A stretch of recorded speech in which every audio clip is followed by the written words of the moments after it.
Mahiya naman kayo sa inyong kapwa Pilipino.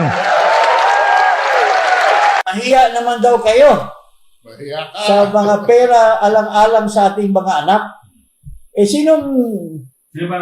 Sino ba tinutukoy mo? Di ba anak mo kasama dyan sa mga pumapalakpak? Numero 1 pumirma sa impeachment.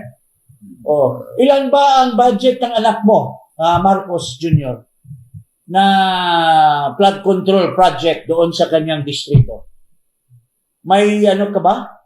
May lakas na loob ka ba na tanungin mo kung anong amount ang nalustay ng anak mo doon sa kanyang distrito sa Ilocos Norte, Marcos Jr.? Anong kinabukasan? Hindi sa anak mo kasi isa siya sa mga membro ng Kongreso. Wala kang pag-aaral sa mga pinagdadaldal mo.